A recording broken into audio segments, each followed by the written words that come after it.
Spoken prayers, seeking God. The earth rejoices when it rains because there are so many blessings that fall upon the earth. The planet is rejuvenated by the moisture in the air. Green life is restored and enriched. Crops are yielding. The flowers and plants are able to bloom and cultivate, while every living creature is replenished by nature's oxygen and water. Every seed that has been planted yearns to be watered while it remains covered and protected. As the seed grows on good ground, its roots are forming within the earth. The rain that it receives brings forth the fruit of what type of seed is sown. As with the mustard seed, it's tiny in size, but once it reaches the capacity of freedom, its stature cannot be thwarted. It had been 5 years since my last mammogram.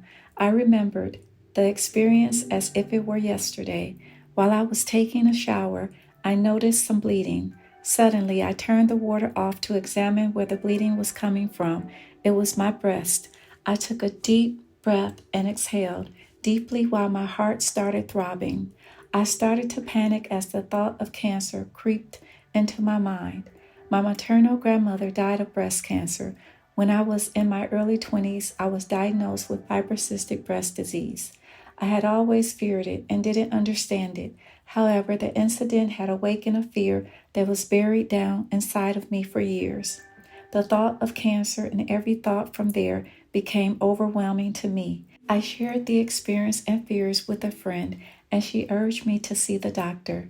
There was hesitation on my part, and she could hear the fear in my voice, so she offered her support to go with me to the hospital. As I reflect on a time, I had another friend who I had known for a long time and was battling breast cancer. Although I knew her story when she first detected a lump, I started feeling as though I could be next. As she was battling with her illness and coming to terms with having cancer, she became critical of me. I couldn't understand it or why her behavior changed. We never talked about what really happened between us, but she felt that I wasn't spending enough time with her. I didn't understand how to do that with a volatile marriage at the time, but we did remain cordial when we did speak over the phone and when we saw one another. I never wanted to see her go through the pain, nor did I want to abandon our friendship, but the handwriting was on the wall. She had gotten married and didn't invite me to the wedding. I wasn't surprised, but I was hurt.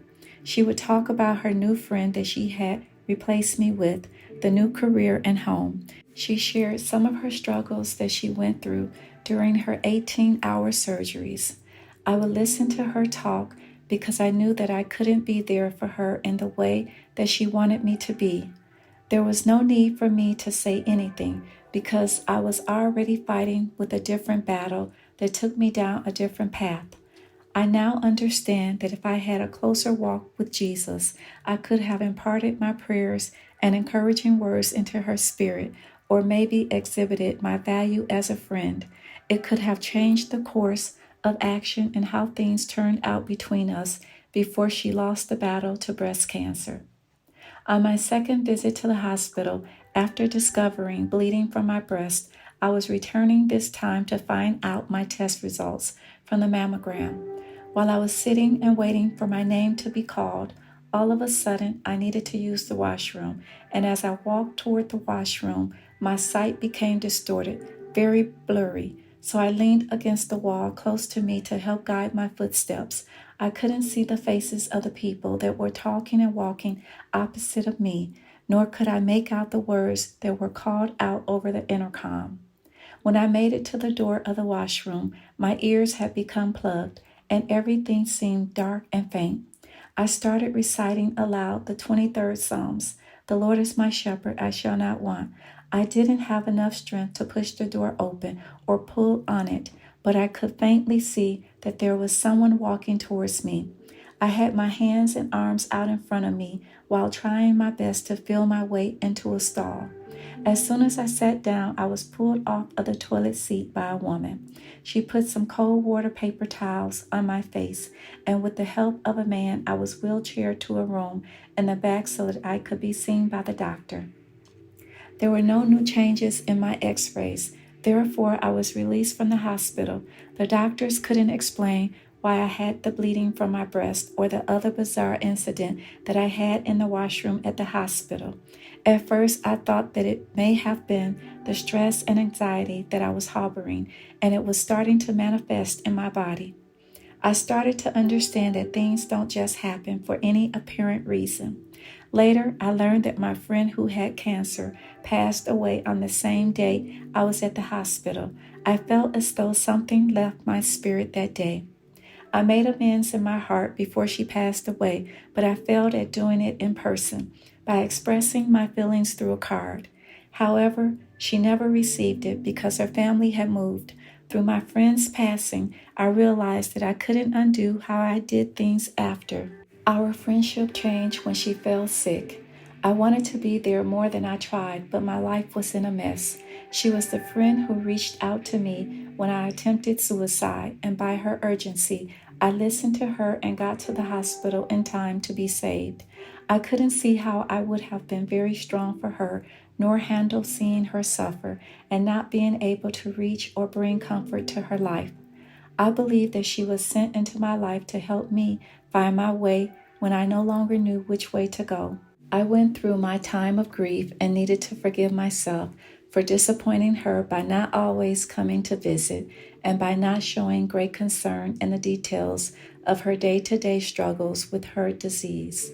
Through time, I was able to move past feeling guilty and confused about what happened in our friendship. Some people are a season in our lives and are sent to us because they are assigned to fulfill a need.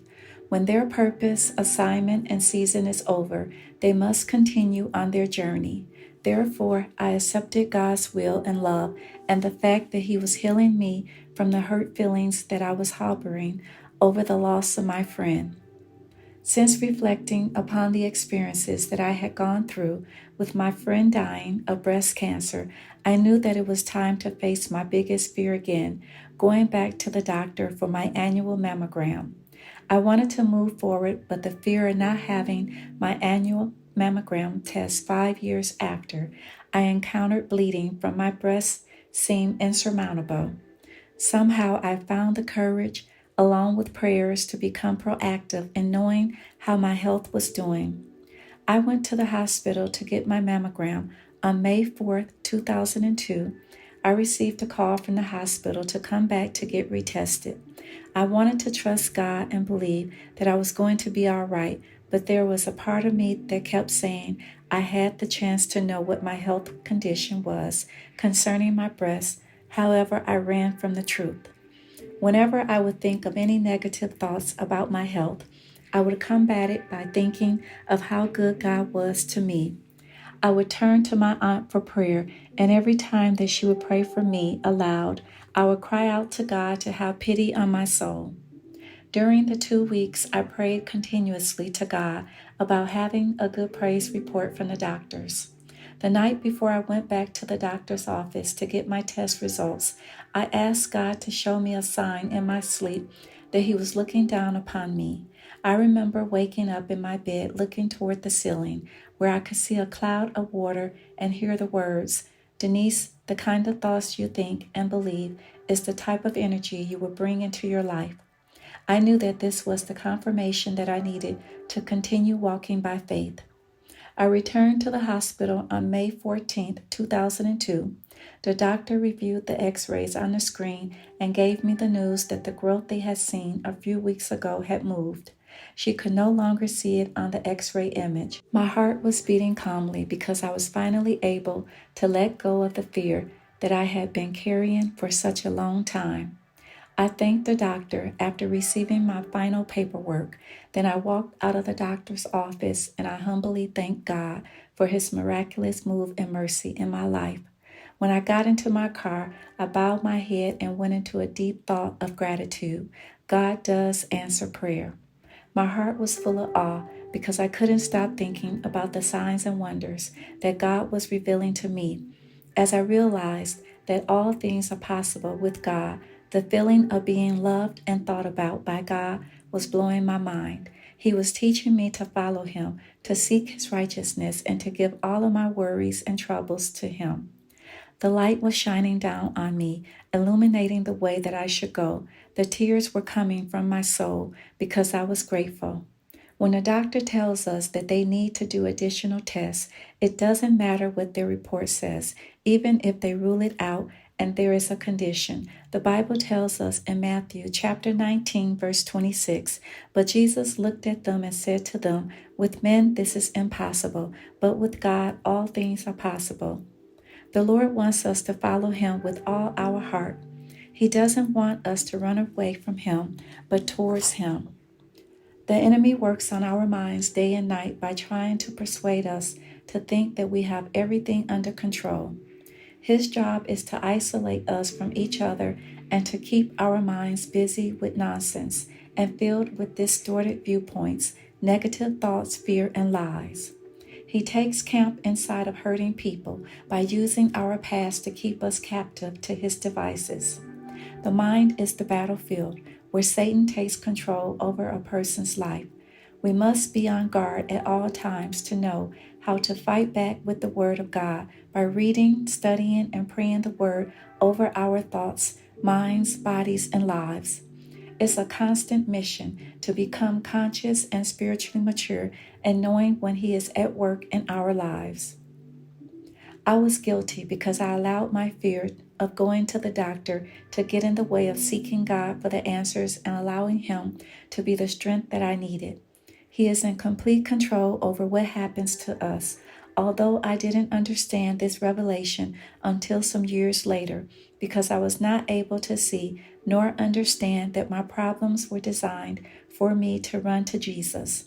He was illuminating His light, and yet I still had more hills to climb and valleys to travel. The journey is a discovery process of learning lessons, finding our life purpose, identifying who we are in Christ, praying to know Him, and learning how to love, serve, and worship God the way that He desires us to.